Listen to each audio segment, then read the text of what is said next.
जय हिंद दोस्तों, स्वागत करता हूं आप सभी का आपके अपने ही YouTube channel Star Study Centre में। आज की इस क्लास में हम सभी लोग देखेंगे BA, BSc, BCom third semester के लिए को करिकुलर सब्जेक्ट या जिसे आप सभी लोग कंपलसरी पेपर कहते हैं, human values and environmental studies के मोस्ट इंपॉर्टेंट क्वेश्चंस को। आपके सभी यूनिवर्सिटीज़ में यह पेपर कंपलसरी है, लागू है और आप सभी का MCQ पैटर्न पर यह पेपर होता है। तो चलिए आज की इस क्लास को स्टार्ट करते हैं। पहला प्रश्न आप सभी के स्क्रीन पर आज की इस क्लास का आ चुका है। पूछा गया है वैल्यू शब्द की उत्पत्ति किस भाषा से हुई। ए ऑप्शन है अंग्रेजी भाषा, बी ऑप्शन है ग्रीक भाषा, सी ऑप्शन है लैटिन भाषा और ऑप्शन नंबर डी है इनमें से कोई नहीं। इस प्रश्न का जो राइट आंसर हो जाएगा आप सभी का ऑप्शन नंबर सी करेक्ट हो जाएगा।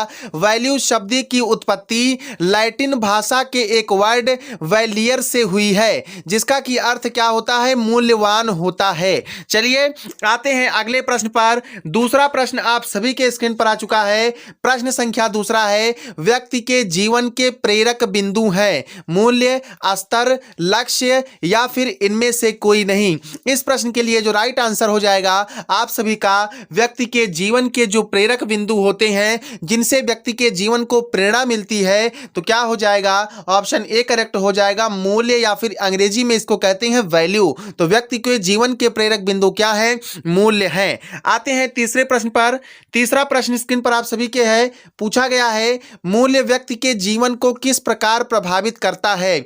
वैल्यू जो है वो व्यक्ति के जीवन को किस प्रकार प्रभावित करता है, तो प्रत्यक्ष रूप से भी प्रभावित करता है और अप्रत्यक्ष रूप से भी प्रभावित करता है। इसलिए इस प्रश्न के लिए राइट आंसर हो जाएगा ऑप्शन नंबर सी, प्रत्यक्ष तथा अप्रत्यक्ष प्रकार से मूल्य व्यक्ति के जीवन को प्रभावित करता है। आइए चलते हैं अगले प्रश्न पर। चौथा प्रश्न स्क्रीन पर आप सभी के है, मूल्यों की प्रकृति कैसी होती है, या कह सकते हैं मूल्यों की प्रकृति होती है। ए ऑप्शन है ऋणात्मक। ऋणात्मक, ऋण और आत्मक शब्द को आप लोग एक में कर लीजिएगा दीर्घ संधि के नियमानुसार। ऑप्शन नंबर बी है धनात्मक। ऑप्शन नंबर सी है ए और बी दोनों और ऑप्शन नंबर डी है इनमें से कोई नहीं। तो इस प्रश्न के लिए साथियों जो राइट आंसर हो जाएगा, राइट विकल्प हो जाएगा, मूल्यों की प्रकृति ऋणात्मक भी होती है, मूल्यों की प्रकृति धनात्मक भी होती है और ऑप्शन में क्या दिया गया है, ए और बी दोनों। अतः यही ऑप्शन आपका सी वाला राइट हो जाएगा। आइए चलते हैं पांचवें प्रश्न पर। पांचवा प्रश्न स्क्रीन पर है आप सभी के, बच्चों में मूल्यों के निर्माण का दायित्व किसका होता है। बच्चों में मूल्यों के निर्माण का दायित्व किसका होता है, संस्था का, समाज का, परिवार का या फिर लोगों का। तो विशेष रूप से बच्चों में मूल्यों के निर्माण का जो दायित्व होता है वो परिवार का होता है। ऑप्शन सी यहां पर आप सभी का राइट आंसर हो जाएगा। आइए चलते हैं छठवें प्रश्न पर। छठवां प्रश्न आप सभी के स्क्रीन पर यहां पर देखिएगा, थोड़ा सा मिसप्रिंट है। यहां क्या पूछा गया है, माइली लिखा गया है, लेकिन यहां पर रहेगा क्या, मैली के अनुसार। तो मैली के अनुसार चार साधनात्मक मूल्य कौन से हैं। तो मैली के अनुसार जो चार साधनात्मक मूल्य थे वो आयोजन एवं कौशल, क्रम, प्रवीणता।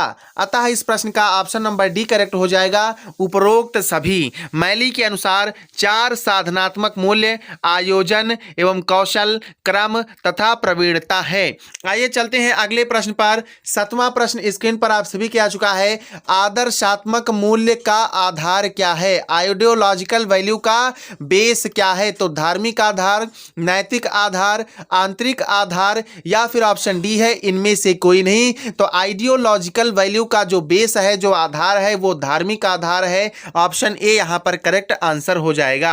आठवां प्रश्न स्क्रीन पर आप सभी के है। आठवां प्रश्न पूछा गया है, पार्कर ने मूल्यों को किन दो भागों में बांटा है। कल्पनात्मक मूल्य, क्रियात्मक मूल्य, उपर्युक्त दोनों या फिर ऑप्शन नंबर डी है इनमें से कोई नहीं। तो बिल्कुल आसान सा प्रश्न है ऑप्शन के दृष्टि से। तो यहां पर पूछा गया किन दो भागों में, और दो ही भाग बताए गए हैं, एक कल्पनात्मक मूल्य तथा दूसरा क्रियात्मक मूल्य। अतः ऑप्शन सी यहां पर आपका क्या हो जाएगा, राइट आंसर हो जाएगा। अगला प्रश्न स्क्रीन पर है, नौवां प्रश्न देखिएगा, वर्तमान में मूल्य शब्द का अध्ययन, स्टडी, वैल्यू जो वर्ड है इसकी स्टडी किसके अंतर्गत की जाती है। तो मूल्य मीमांसा या फिर एक्सियोलॉजी, यहां पर आप सभी लोग देख सकते हैं ऑप्शन ए दिया गया है। ऑप्शन बी दिया गया है मूल्य शास्त्र, ऑप्शन सी दिया गया है उपरोक्त दोनों, और ऑप्शन डी दिया गया है इनमें से कोई नहीं।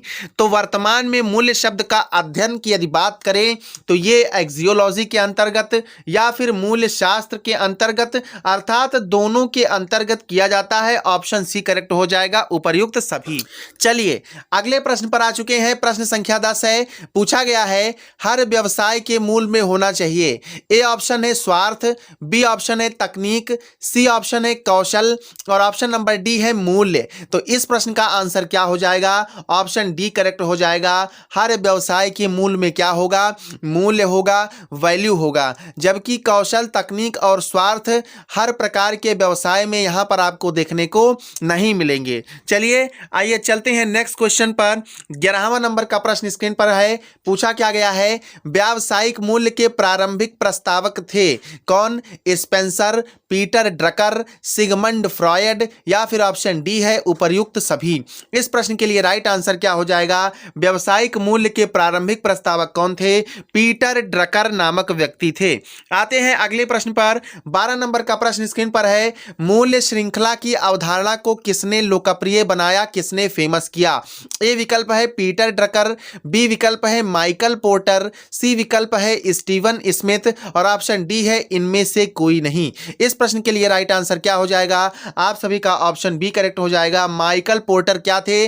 मूल्य श्रृंखला की अवधारणा को लोकप्रिय बनाने वाले थे। आइए चलते हैं अगले प्रश्न पर। 13 नंबर का प्रश्न स्क्रीन पर है। स्वामी विवेकानंद ने किसकी व्याख्या आधुनिक परिप्रेक्ष्य में की है?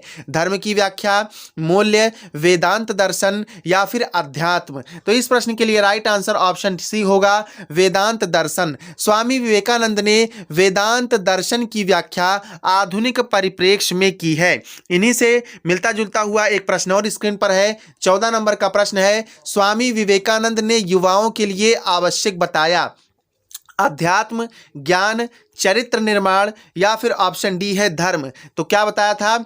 चरित्र निर्माण को स्वामी विवेकानंद ने युवाओं के लिए आवश्यक बताया था। आते हैं अगले प्रश्न पर। 15 नंबर का प्रश्न स्क्रीन पर आप सभी के है। स्वामी विवेकानंद के गुरु कौन थे? रामकृष्ण परमहंस, सांदीपनि, दयानंद सरस्वती, या फिर ऑप्शन डी है सदानंद? और इस प्रश्न का राइट आंसर क्या होगा साथियों? क्या होगा? ऑप्शन ए करेक्ट होगा। रामकृष्ण परमहंस स्वामी विवेकानंद के क्या थे? गुरु थे। आज के क्लास में बस इतने ही प्रश्न। अगले अंक में मिलते हैं। आज के क्लास में हमने यूनिट फर्स्ट के 15 प्रश्नों को उठाया था। यूनिट फर्स्ट से ही अगला वीडियो आएगा कल।